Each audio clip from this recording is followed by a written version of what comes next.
filed by the town meeting member, Robert Rotberg. As the Gun Owners Action League points out, if this were passed, how would this actually be enacted? Is the town police department going to seize property from town residents? Are they prepared to do it? Are they prepared to spend tens, if not hundreds of thousands of dollars in legal fees for the town of Lexington? They point out that the phrase, quote-unquote, assault weapon is a invented term. It is one that does not have a real definition. It is another way of saying guns I want to ban. The definition of a quote-unquote assault weapon in New York State, for instance, different than that in Maryland or California. And they tweak the definition as needed whenever they want to try to ban additional firearms. What they are talking about doing is banning commonly owned firearms that have not been used in any crimes in Lexington. But here's what the town meeting member, Robert Rotberg, actually had to say about this. He says, for all the obvious reasons, and because Lexington has first mover advantage and responsibilities, I have submitted a citizen's article to the warrant to regulate the manufacture, sale, and possession of quote-unquote assault weapons and quote-unquote large-capacity gun magazines within the town of Lexington. He said, my proposed amendment to Chapter 97 of the Code of Lexington Public Conduct would in no way affect ordinary gun or handgun ownership in Lexington. It would, however, prohibit the possession within town limits of quote-unquote assault weapons, semi-automatic rifles that have the capacity to accept large-capacity magazines. He says the proposed article would specify in great detail exactly what kinds of weapons and magazines were covered. Rotberg said assault weapons do not include antique weapons. He says citizens of the town would still be able to bear arms, just not weapons of mass murder. Again, given the fact that semi-automatic rifles are not used in anywhere close to a majority of violent crimes, this seems to be a solution in search of a problem here. And Rotberg says, I've consulted with the selectman, the town manager, the moderator, and the chief of police. Everyone has been very helpful. And I love this, too. I will welcome your comments, criticisms, suggestions for improvement, and so on, but please, he wrote, as few NRA rants as possible. Oh, okay. So I will welcome your comments, but if you disagree with me, I'm going to call it an NRA rant, and I'm just going to disregard what you have to say. This proposal will, he says, I hope attract widespread support from town meeting voters and from citizens of the town. It is the least we can do. The least we can do. What's the most that you could do? I just out of curiosity, if this is the least that you could do, Robert, what's the most that you could do to, quote, try to limit harm in the town of Lexington? And how far, Robert, would you like to go, all things considered? Again, if you are a resident of Lexington, Massachusetts, you live in the area, you might check out the town meeting on March 21st. I have a feeling it's going to be a barn burner of a town hall meeting there in Lexington, Mass. Stick around. We've got more NRA News, Cam and Company coming up right after this. Annette Walker, the 30 Cal gal, is going to join us. Talk about a violent evening in the jungle, a homeless encampment in Seattle, Washington that apparently has been a problem for decades, and only now are we hearing the mayor of Seattle speak out about it. Stick around. We'll be right back with more NRA News, Cam and Company right after this.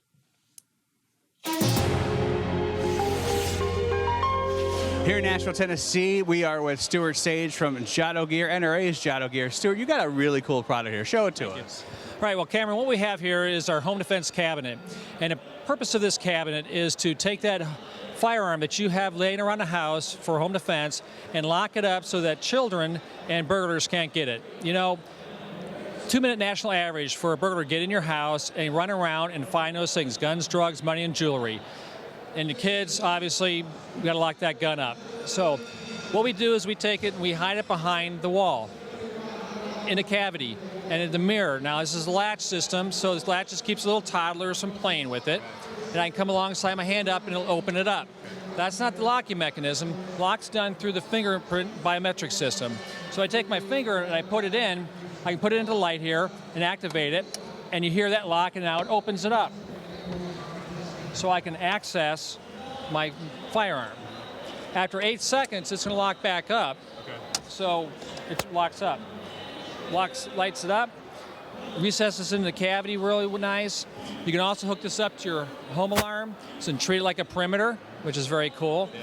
Operates on a battery, smoke detector style, so it'll start beeping at you usually at 2 o'clock in the morning, unfortunately. Right. So, and you just replace the batteries and off you go, you know. So it's clean, simple install, do-it-yourselfer.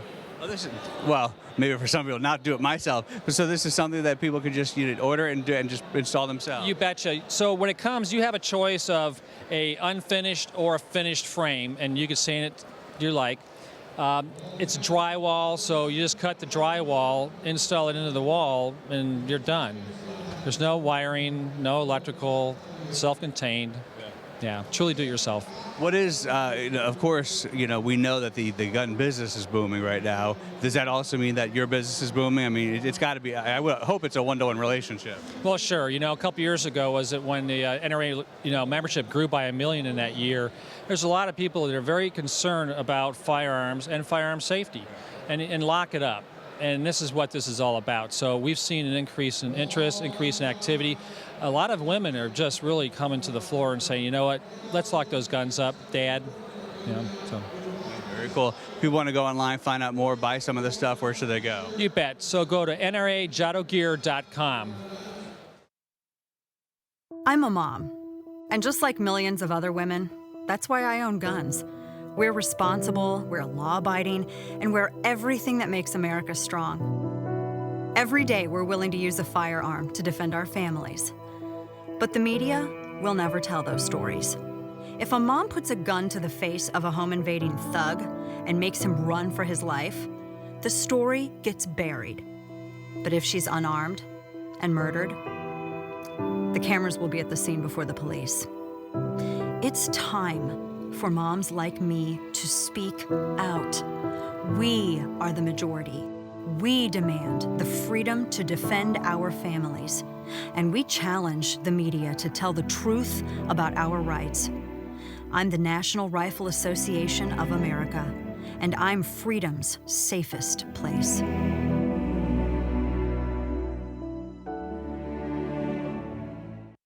I want a woman president, but I want an honest president more.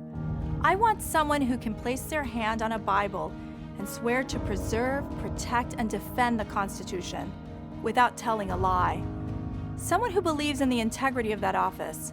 A president whose actions reinforce the moral lessons I teach my children.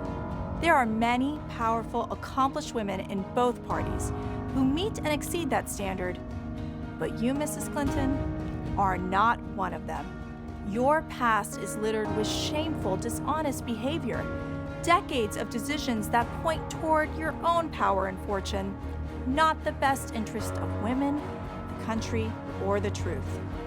There is no greater threat to my freedom than another dishonest president.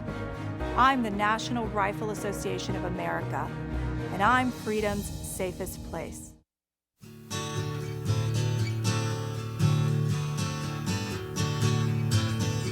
Welcome back to NRA News. Cam and Company, sponsored by Nosler. Update on the loose pig, by the way. She's back.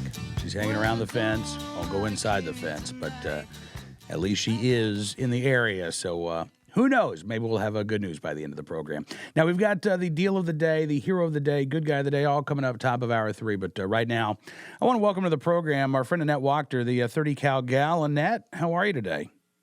I'm well, Cam. I'm just trying to get over the SHOT Show crud that followed me home from last week. But other than that, I'm good. I suppose that was one benefit of having to take off early. I got out of there ahead of the germs. It's tough. It's tough to be there for 4 days, shake all those hands, say hello to everybody, and not walk away with something. But hopefully, you obviously got away early enough to avoid the storms, I'm assuming. Well, I got back in time to get stuck in D.C. for a couple of days, but yes. Oh, no. But at least I wasn't. You know, the fellas, John Popp and Cameron Gray and Mike and Dennis, they had to fly into Charlotte and then drive from Charlotte up to D.C. So, oh dear, yeah. But thankfully, everybody made it back safe and sound, and that's the good news. Good. You know, we were talking, and we've been talking with you about Washington State and what's going on there. And I saw this story last night as the mayor of Seattle is giving a televised address, primetime TV, talking about the growing problem of homelessness. There was a brutal crime in a area of Seattle known as the Jungle, Seattle homeless camp. 2 people were killed, 3 others were injured. And now you've got the mayor saying, Annette, well, look, this area has been a problem for a couple of decades. Yes. And clearly we haven't done enough. This is look, you've got your universal background check law that's been passed throughout the state of Washington. You've got the city of Seattle that tried to ban the lawful carrying of firearms in parks. They passed that tax on every round of ammunition, every firearm legally sold. All of these measures are aimed at the law-abiding gun owner, Annette, and here we have a problem. An area that has been known to be violent, a fairly lawless area, and an area that frankly seems to have been ignored by politicians, as the mayor says, for decades in Seattle.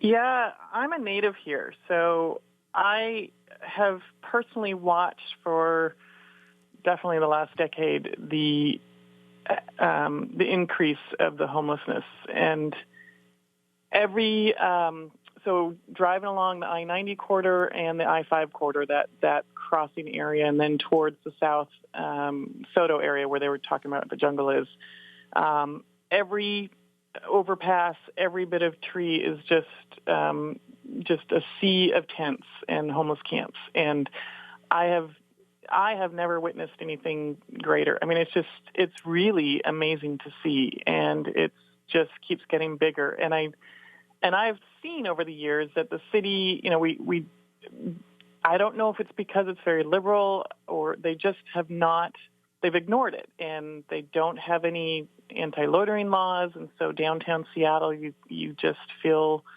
unsafe walking around in certain areas that are very populated too. You get harassed, and it's mind-boggling to see that. In that jungle area, no one goes near there. It's a very sketchy neighborhood, I guess you would call it. So it's painful to see that nothing has been done, and they keep talking about it, and they might bring some police into certain neighborhoods and step up the patrols, and it calms down, and then they cut out, and then it picks back up again, or they move to a different neighborhood. And it just seems the city will move these camps to other neighborhoods or other parking lots or things like that. But the jungle is something that has been taken over. That's not a controlled environment. So it is a pretty sketchy thing, and it's unfortunate to see. And I don't know what the answer is. Well, the Washington Post actually had a pretty big story on this, which kind of surprised me, given that 3,000 miles away from where this crime occurred. But they say frustration with Mayor Murray and other city officials has mounted over the past year as many Seattleites have complained about these cities' swelling ranks of homeless people and crime rates, which have risen since 2010. In some neighborhoods, residents have taken recently to hiring private security. Seattle resident Angie Gerard told the Seattle Times, quote, "The blatant lawlessness has been a whole new era." She complained of illegally parked RVs, open drug deals, piles of used needles in her neighborhood of Ballard. And she said there's so little response, so little the police, can and will do about it. And, and here's the thing. These are the real problems, Annette, right? These are the real issues. And yet we've got the political class in Seattle, again, aiming their attention and their vitriol and their efforts at law-abiding gun owners in Seattle. Right. But I will probably be skewered for saying this, but I find it interesting that, not once in that article did they mention it's a gun problem. It's a crime problem. And I find it interesting that, in a lot of the big cities, for instance, maybe Chicago, that again, it's always a crime problem. And if it's gang on gang crime, shootings or drug related, or in this case, a homelessness area, it all of a sudden is a crime problem or a homelessness problem, not a gun problem. And it seems to be very selective when they choose to, they only call it a gun problem if it is in our schools or in a movie theater or in the coffee shop. And that I find very interesting, that the guns were not really mentioned in this article at all. And, why they're being selective on what shootings are crime problems and what shootings are gun problems. Well, absolutely, and it's interesting. I mean, I think it's a gun problem when the soundbite solution that they're proposing deals with guns, right? When it's not, when the mayor says, well, what we need more safe lots for people who are living in their cars and RVs. We need to clean up the streets. Then all of a sudden, it's as you say, it's a crime problem. But at the end of the day, what it seems to me is that this is a real problem that the city. Look, probably going back more than just Mayor Murray, I'm sure that there are a lot of politicians in Seattle who have ignored this, who, as you say, they may not have an answer. There may not be an easy answer. There probably is no soundbite solution to be had here, but that doesn't mean that it's okay to ignore the problem and then say, well, let's focus our attention on, quote unquote, gun violence by passing a tax for a round of ammunition sold. No, I agree with you. And like you said, perhaps they didn't mention this article, but I'm sure that issue will come up. But and again, there's no proof that any of the control measures they put on us have obviously made a difference. So the guns are still out there. The bad guys still do bad things, and they still will, no matter how much control they're trying to put on us. And I don't think they're going to learn from this, but I just wish they would understand these facts and not, like you said, not try to hold the law-abiding gun owners down. Well, I don't see things getting better if that's where their focus is going to continue to be. Yeah. Well, we are those of us who are involved are trying our best to ring the bells in our state capitol and hope that these bills that they're trying to push through don't get pushed through. Absolutely. Well, listen, Annette, I appreciate you coming on the program. Feel better.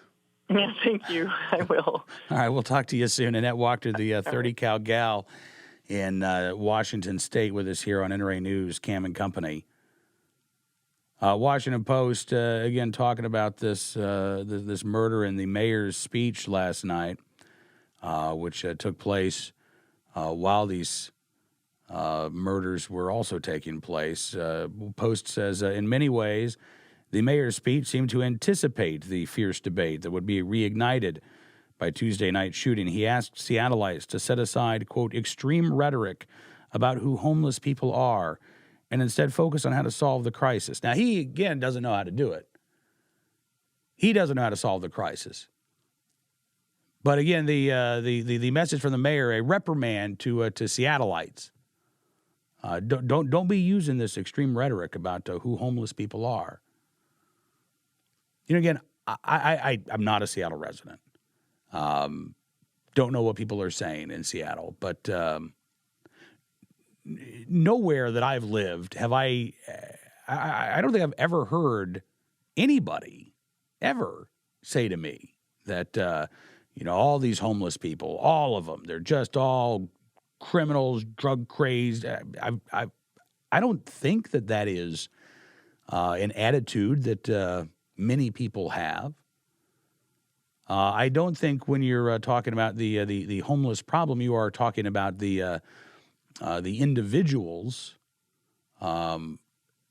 their personalities, their disposition.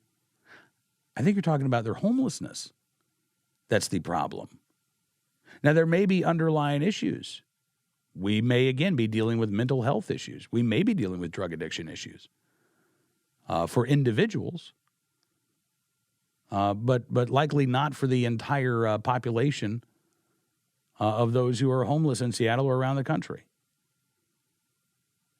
Mayor Murray, in his speech last night, said before the Great Recession, there were 13,000 children in the state of Washington who were homeless. Today, that number has grown to 32,000 children statewide. Says in Seattle alone, the number of homeless school-age children in public schools has risen to 3,000.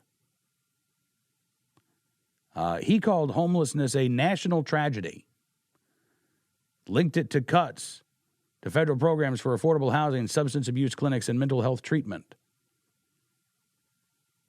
He said, we are in the midst of one of the largest heroin epidemics in our country's history. Addictions on the rise in every community across the nation, urban, rural, suburban, in New Hampshire, in Kentucky, and Oklahoma, and across the Pacific Northwest. We are. And again, I have to ask, why is it that there are so many politicians out there, like Mayor Murray, who want to talk about the need for sweeping gun control laws at a time in which our violent crime rate has been dropping for the last 20 years. We don't hear a lot of talk from President Obama on down about the heroin epidemic in this country. We really don't. You know, in Virginia in 2014, you had twice as many drug overdose deaths than homicides. Not gun homicides, homicides. Twice as many people killed themselves through drug overdoses, primarily opioid-based drugs, a lot of heroin overdoses, twice as many ODs as homicides. Our own governor, Terry McAuliffe, seems way more interested in talking about legal gun ownership in Virginia and the legal gun owners in Virginia, even though violent crime has been dropping in this state. Again, Richmond, Virginia, lowest violent crime levels in 45 years. Where's the governor? Where's the attorney general? They're out there trying to rescind right to carry reciprocity agreements with 25 other states. Meanwhile, you do have an epidemic, something that is actually growing worse. You have an epidemic in this country. We've talked with law enforcement on this program before about the availability of heroin, and particularly in rural areas. Now, you know, I think it's always been more available in urban areas, but in rural areas, it is becoming very easy to obtain heroin cheaply. We've got cartels who are, as law enforcement have told us, they're burning the marijuana fields in Mexico, and they're planting poppies instead. They're not interested in being the middleman anymore, moving heroin from overseas through Mexico and up into the United States. Nope, they're making it themselves. Because they found out that they can be the manufacturer and the distributor of heroin. Much like we saw with meth and the cartels moving into the meth business a few years ago. Now they're doing the same thing with heroin. And again, the priority for way too many politicians in this country who seem to be following the Bloomberg bucks, hoping to get those campaign contributions, seems to be on gun control. I'm flummoxed. I really am. Because when you look at the raw numbers, there's no doubt that the heroin problem in this country is an epidemic. Again, it is growing. Violent crime in this country. FBI says, yes, in the first 6 months of 2015, violent crime increased 1.2%. But the long-term trends for violent crime in this country show violent crime going down. There is less of it. Here is a growing problem that way too many politicians seem way too uninterested in. Unless and until it becomes a front page story for a day. All right, when we come back, after a quick time out here on NRA News Cam and Company, we've got more of the day's top Second Amendment news and information for you, including a legislative update out of Indiana to talk about. Stick around. We'll be right back with NRA News Cam and Company, sponsored by Nosler, right after this. I'm speaking with Nate Hosey with Headhunters TV on Outdoor Channel. Nate, welcome to NRA News. Thank you so much, man. Glad to be here. Hey, thanks for coming by because, man, you're running around here busy. You got a lot going on. You got the TV, you got an album coming out. So let's start with Headhunters TV. What is it all about? Man, it's been a blessing the last couple of years to be on Outdoor Channel and to have the support of the hunting family, really. And it's basically a reality type show that Randy Birdsong and we host the show, and we go all over the country, not necessarily trying to be the best hunters in the world as much as we're trying to remind people how much fun hunting is and how much we love the atmosphere of what hunting is to all of us. Go out to those camps and spend camp with people who you've never met before, and by the end of it you feel like your family. So we basically travel all over hunting anything from deer to turkeys to elk, whatever, and do our best to put together a quality television program that people can enjoy and know that we're out there loving what we do.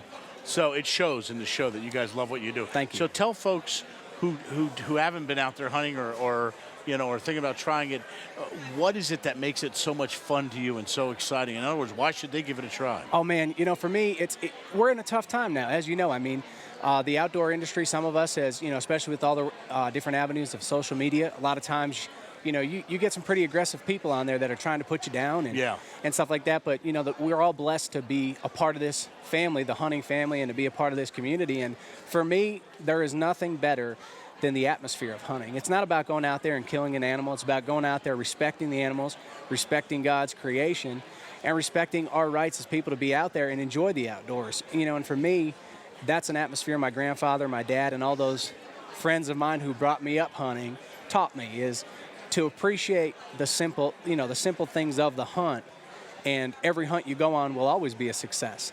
So for me, I think that you get out there in God's creation and just listen to the sounds of nature. I don't think there's anything better, in my opinion. Yeah, and you're talking about people on the other side. They just don't understand it because they've never done it. And they don't understand what you just explained so well. I mean, we were talking a little bit, you grew up in PA. Yes, sir. I grew up in PA. Awesome. And whether you're from PA or from the West or the South, it's so much more than just going. It's great to go out there and take an animal. Absolutely. It's awesome, but there's so much more. There's the family aspect, there's the mentoring, there's the camaraderie. It's just part of the lifestyle, and people just don't. And what really upsets me, Nate, it's not that they don't understand it. They don't want to understand. That's right. They're And that's like, exactly right. what is wrong with you that you have to do this? And they don't understand how much of a deep, deep respect we truly have for the animals. They don't realize that hunters and, we're basically conservationists who truly care about the animals. Yeah. They can fight it and say all they want, that hunting is killing this and that. But in reality, it is truly respect. We eat what we take, and we appreciate the animals, with every ounce of us, for sure. And that's one of the greatest untold stories that we need to be telling all the time. The best conservationists are hunters. Amen. Absolutely. Speaking with Nate Hosey of Headhunters TV on Outdoor Channel, let's switch gears a little bit and talk about your music. What's going on with that? Man, I'm pretty excited about what's to come here. The outdoor industry has been incredible in supporting me as far as a hunter.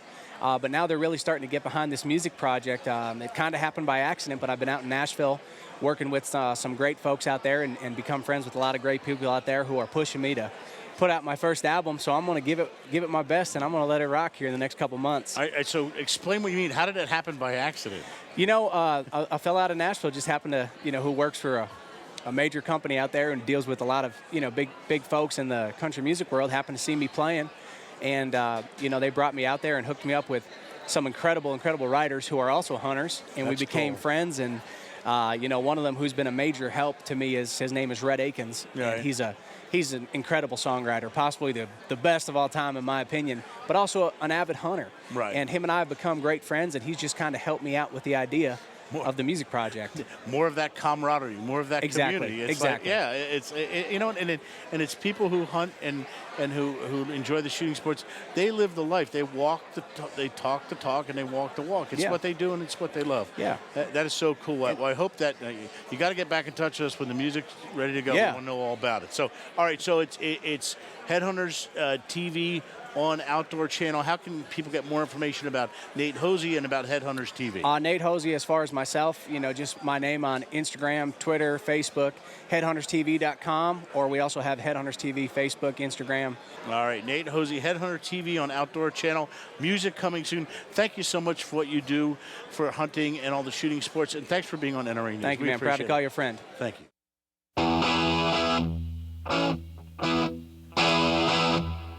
Your first source for Second Amendment news and information. It's NRA News, Cam and Company. Also a brief pig update. Good news, the hog is back inside the fence. Abigail's little rush with freedom this afternoon has ended. She did get some fresh grass and lured back in by dinner. I told my wife she gets out again. Abigail's going to a bee dinner. Now, we've got the deal of the day, hero of the day, and the good guy of the day coming up at the top of hour 3. Also, Andrew Langer going to be with us next hour. And Christian Toto of Hollywood in Toto will join us on the program in hour 3. In New Jersey, anti-gun lawmakers not happy that Chris Christie has vetoed their smart gun legislation. Remember, the law right now in New Jersey, passed in 1999, I think it was, mandates that when a smart gun comes to market, that only smart guns can be sold in the state of New Jersey. And now the sponsor of that original bill, Loretta Weinberg, who's still a state senator, going back about a year, has said, well, okay, we're open to revising the law. Not repealing the law because it's a dumb law, but we're open to revising the law. And so the legislature in New Jersey passed a modified smart gun bill, which said that, okay, when a smart gun comes to market, you can still sell traditional firearms, but you would be required to also sell smart guns. Governor Christie vetoed that bill. Now, you've got continued efforts here to try to do something with a smart gun law in New Jersey other than simply get it off the books.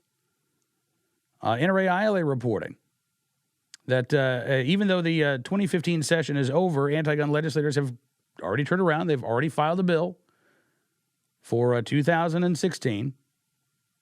This bill, again, simply takes the old law and says, okay, you can you still are required to sell smart guns, but you can also sell traditional firearms. Now, there's, again, no reason to think that this bill wouldn't be modified again or simply allowed to expire once smart guns were on these shelves in New Jersey. So this new bill is going before the Senate Law and Public Safety Committee. I don't even know if there's a bill number for it yet, but we'll be following along with Scott Bach, the head of the Association of New Jersey Rifle and Pistol Clubs. I also saw another story out of New Jersey yesterday, a similar, I say similar to some of the cases that we've seen before, Brian Aiken and others who have run afoul of New Jersey's gun laws. This is an actor in New Jersey who apparently is now facing charges under the Graves Act for possession of a BB gun. This actor said that he was hired for an independent movie. I think it was called Gangster Vendetta or something like that. Apparently, the producers of the independent production did not get any permits whatsoever to film, and they were filming a scene that involved a car chase and a shootout while they were driving along the city streets. Well, again, the city where they were filming wasn't aware that they were filming. People in the neighborhood weren't aware that they were filming. So, as you can imagine, when a car chase and a shootout erupted, even a shootout involving BB pistols, calls were made to police.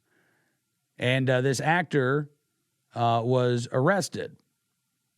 The actor says that the producer and the director of the film have both left him on the hook. They're not helping him out. They're not even returning phone calls based on what the actor is saying. And so this actor is now facing a possible 10 years in prison for the possession of the BB pistol.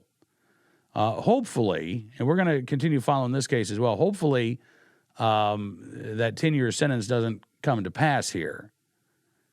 But you got to make sure, even if you're not directing a film like this, even if you're just acting, if you live in the state of New Jersey or you are in the state of New Jersey, you better make sure that whoever is in charge of even a theatrical production in which a imitation firearm is being used, you better make sure before you take possession of that firearm that the producer of that production has all of their T's crossed, all of their I's dotted, all of the permits signed.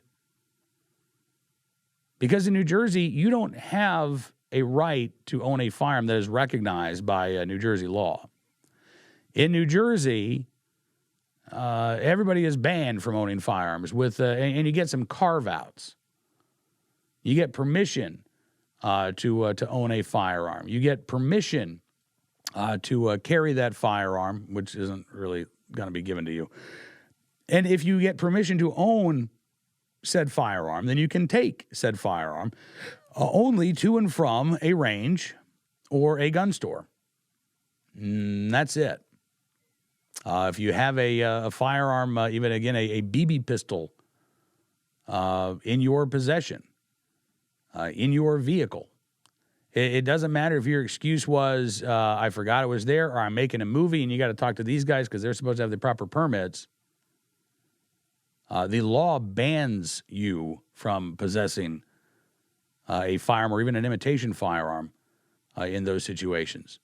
And again, lawmakers in New Jersey, like Loretta Weinberg, seem way more interested in pushing a quote-unquote smart gun legislation, pushing more gun control legislation, rather than actually getting smart laws on the books.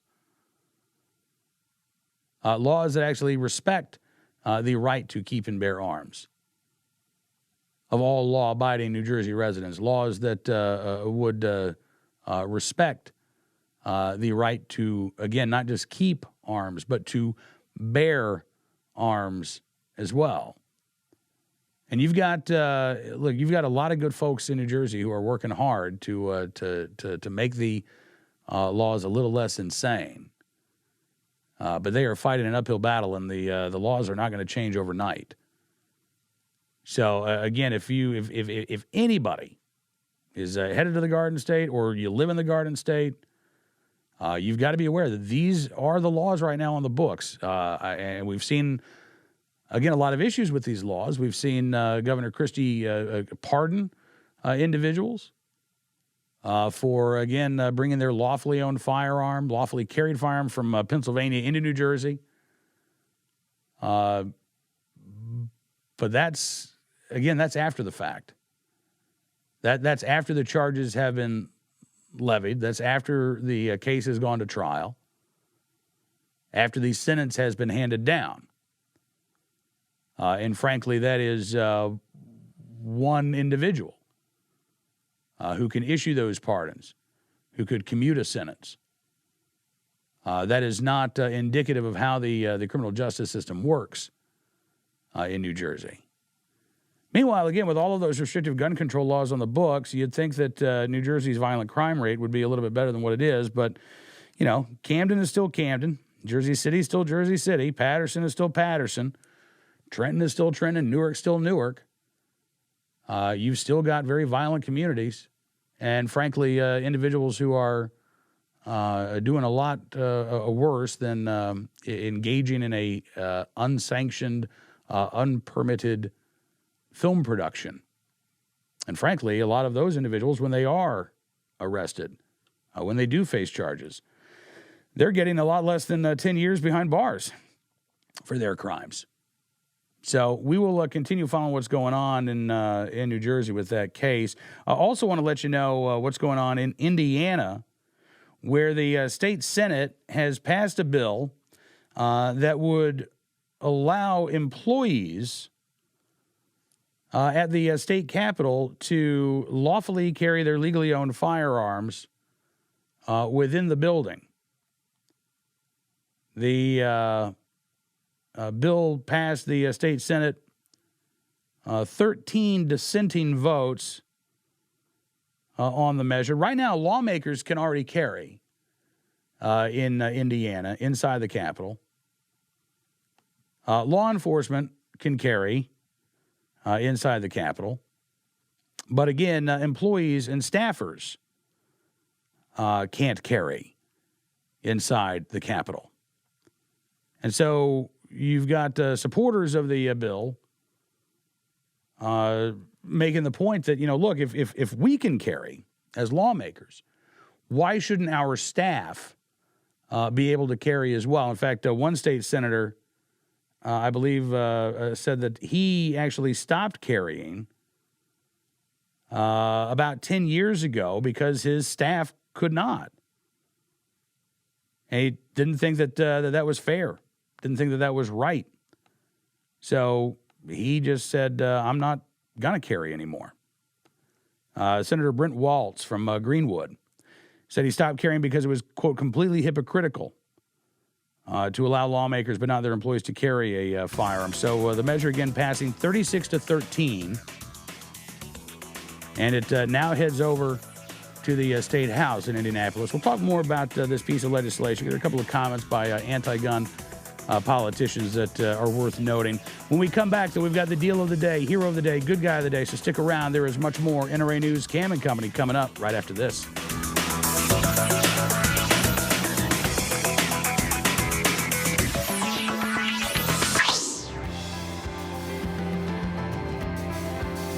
Speaking with Command Sergeant Major Patrick Valdez, he's retired, and he's now with Freedom Hunters.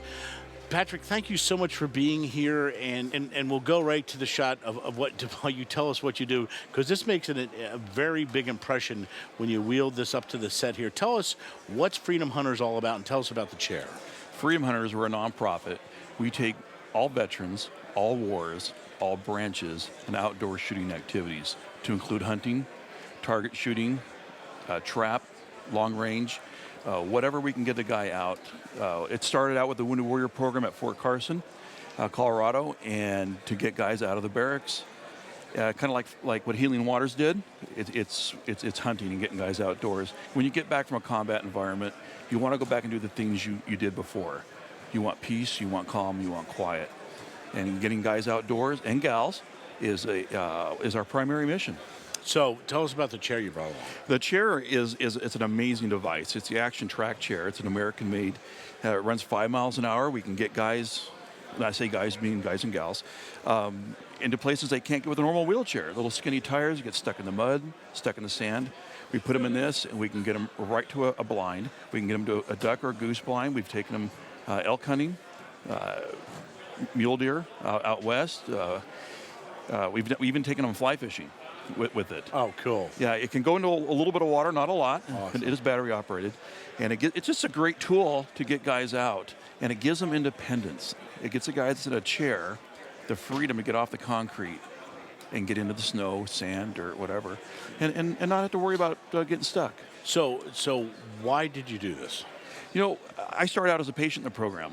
I got injured in Iraq in February of 2007, and Freedom Hunters came to me and said, when they were really small, they said, we heard you want to go do something different.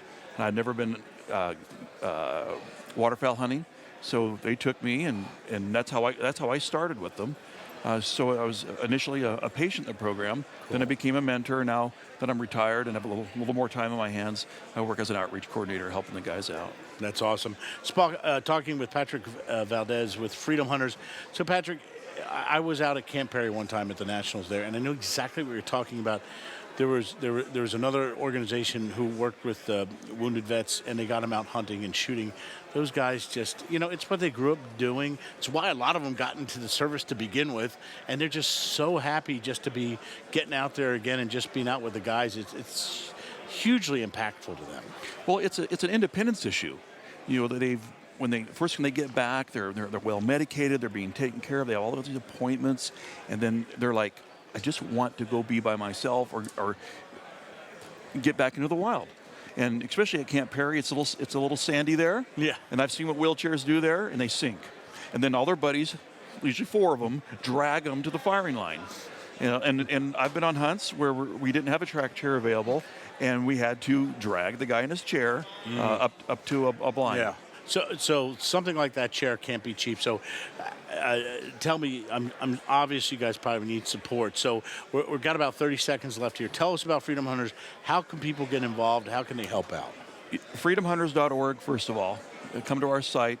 Vets can register and to get on a hunt themselves. Landowners can bring opportunities to shoot. There's the Independence Fund that's available, and Action Track Chair has their own 501c3 where there are scholarships available or funding available to get a chair on your own. Patrick Valdez, Freedom Hunters, thank you so much for what you're doing, and thanks for being here on NRA News. Please keep up good work and stay in touch, okay?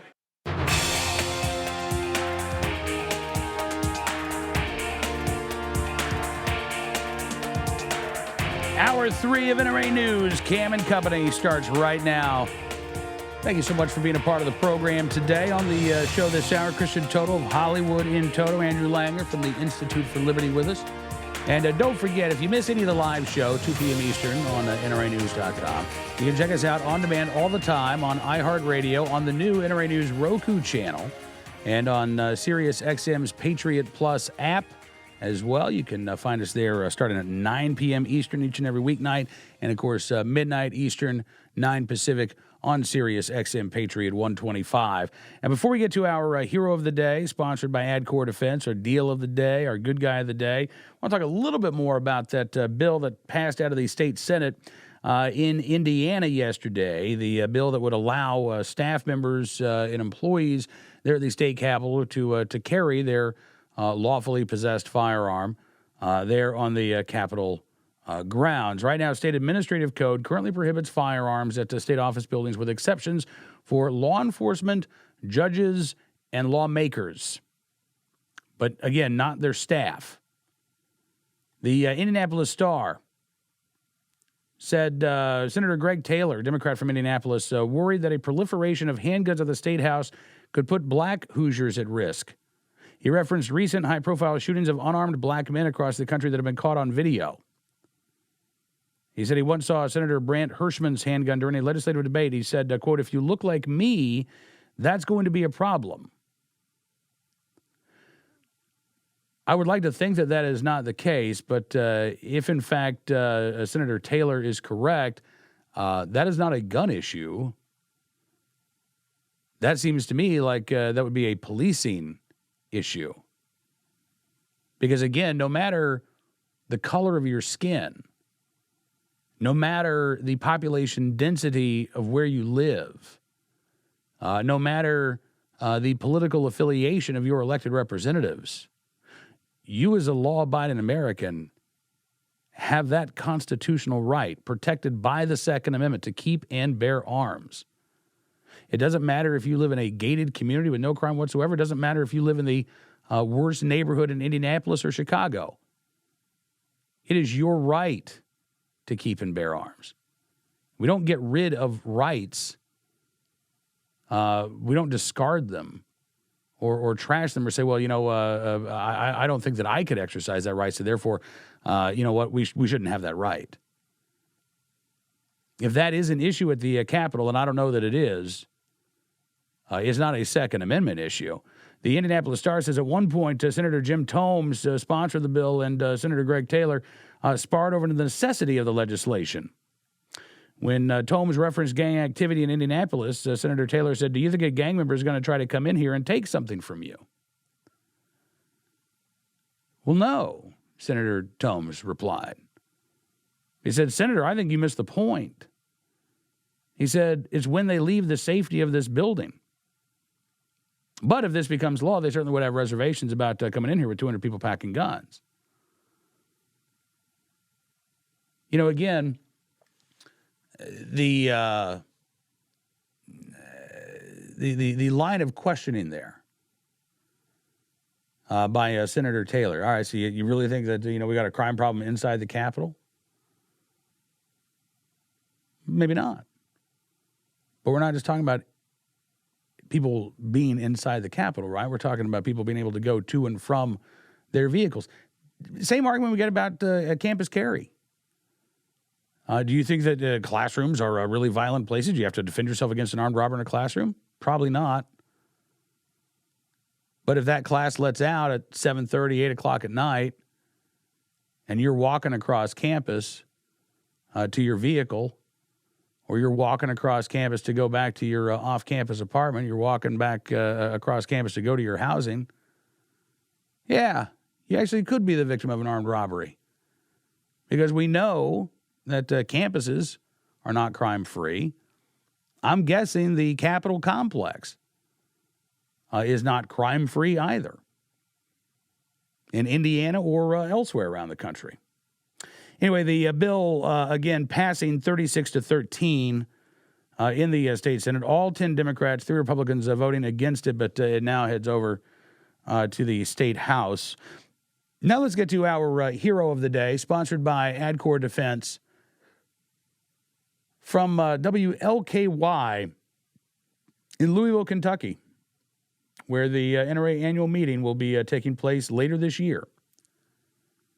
It's good to know that there are already individuals who are exercising the right to keep and bear arms there in Louisville. I imagine a lot.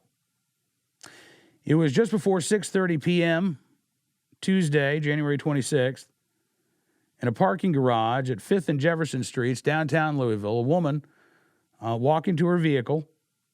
According to police, she was approached by a man who displayed a knife and said, quote, "Give me everything you have."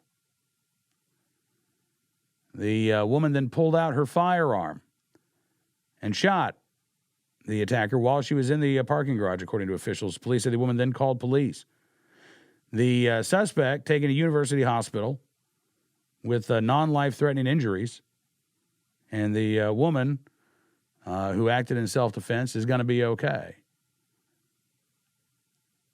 We'll see if we can get any follow-ups from that story. Again, not a lot of information available yet, but hopefully we will get more information. But that woman defending herself from a would-be armed robber there in Louisville, Kentucky, today's hero of the day. Our deals, plural, of the day. First one from Channel 13 WSET in Lynchburg, Danville, Roanoke, Virginia. Yes, Virginia's violent crime rate is low, and it is getting lower. But that doesn't mean that we are crime-free. And unfortunately, Virginia is not unlike the rest of the country, where a lot of violent crime committed by a very small number of repeat violent offenders. Dominique Moss is now serving life in prison. He was arrested and charged with first-degree murder several weeks after Sean Moss was found dead on 11th and Polk Street there in Lynchburg. Lynchburg judge called it the most violent murder that the city has seen. The prosecutor in the case, Chuck Felmley, said that Dominique Moss ambushed the victim, Sean Moss. According to court documents, a witness says Sean Moss had his hands up in the air when Dominique Moss opened fire. At one point, Moss stood over Sean Moss, kept shooting. Chief medical examiner says the victim had 17 separate bullet entry wounds. And after the shooting, Dominique Moss led police on a month-long manhunt, making stops in Maryland and Georgia. Police say during that time, he was getting money, rides, place to stay from 3 different girlfriends. The prosecutor in the case had pressed charges against the women, but they were dropped as part of a plea agreement. Prosecutors also dropped charges against Dominique Moss for a shooting that happened at a Food Lion in the Lynchburg area shortly before he killed Sean Moss. Now, police say that Dominique Moss wasn't even intending to kill Sean Moss. He was actually going after Sean Moss's brother, Keith. Not that it matters. In court today, as a matter of fact, Dominique Moss apologized to the victim's family. And he said, I'm a dad too.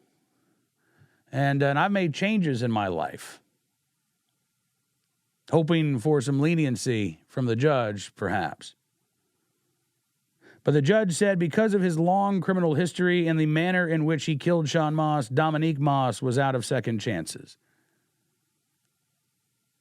And when Dominique Moss heard that, his demeanor changed a little bit. He wasn't talking about him being a father. He wasn't talking about the changes that he's made to his life. In fact, he began threatening the prosecutor, telling Chuck Felmley, quote, if I had a gun right now, I would shoot that bleeper in the face. I would shoot you in the bleeping face, Chuck Felmley. Yeah.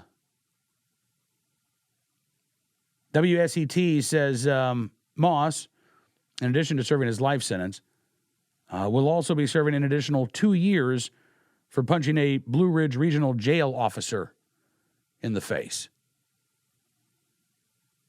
And WSET doesn't say how many second chances Dominique Moss has had. Only that he's had a long criminal history and that the judge says that he has run out of second chances. I would think he would only get one second chance. After that, I would think it would be a third chance. But apparently Dominique Moss has had a couple second chances. And now, finally, a sentence that'll stick for today's first deal of the day. Our second deal of the day from ABC 13 KTRK in Houston, Texas. It was Saturday. Tyler Cockrell was on a lunch break. He works at Costco. He was approached by a guy, didn't know who he was. Man asked Cockrell for some money. Said he worked in the oil and gas industry. He says his car's been towed. Just needed a little bit of cash to get his car back. Tyler Cockrell said, okay, I'll help you, but I want to take your picture first, so just in case anything happened over here. So he took a picture, and apparently as soon as he did that, Tyler Cockrell says the man's mood changed. He actually pulled out a gun and robbed Tyler Cockrell. Tyler said, he told me to walk across the parking lot to the Bank of America. He told me to withdraw money from my bank account. Cockrell did withdraw $200. And when it was safe to do so, he shared the photo with his mother, Kate Poole. Kate posted the entire story on Facebook, and it got a lot of attention, about 4,800 shares. And the Houston police started getting some tips from residents there in Houston, identifying the man as Randy Anderson. And then yesterday afternoon, Anderson was spotted by police at a Kroger, quickly arrested, now facing charges of robbing Tyler Cockrell. Cockrell says, I'm definitely glad he's caught, so I don't have to worry about my personal safety. KTRK say that they've learned that Anderson has a, quote, long criminal history and has been in and out of jail for years. Those types of people is what makes me think he's sick and needs help. And maybe he is, and maybe he does, and maybe he'll get it.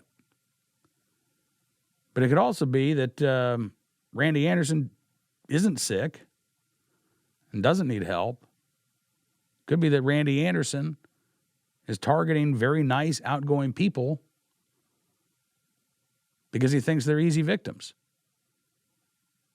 And it appears like the system has allowed Mr. Anderson to engage in this activity for a prolonged period of time on multiple occasions. So I don't know if the criminal justice system is going to get Randy Anderson help. I don't know if Randy Anderson needs help. But let's hope this time the criminal justice system makes sure that the good people of Houston don't need help from police about Randy Anderson for some period of time now. He is our second deal of the day. And our good guy of the day from ABC4 in Utah, Kearns, Utah. It was Monday of this week. Police officers around the area were getting ready for, and it was about 8 o'clock in the morning. A woman named Kathleen Gassaw called 911. She smelled smoke. She said, I could hear a kicking noise. I opened the door. I started going up the stairs. I see the smoke spirals with ash on them coming down from the roof.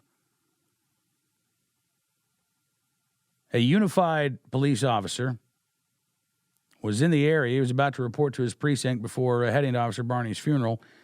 Instead, he got in his police car and he responded to the distress call. There were also 2 West Valley police officers who were patrolling the streets of Kearns, filling in for Unified Police so that they could attend the funeral for Officer Barney. Those officers responded as well. When they got there, smoke was billowing out of the roof. All 3 officers entered that burning home. West Valley Police for the home. Fire crews were on their way. Released a body camera video from one of the officers. You can hear, you can't really see much because of the smoke, but you could hear the dramatic rescue, they say. One of the officers yelling out, "Hello, where are you?"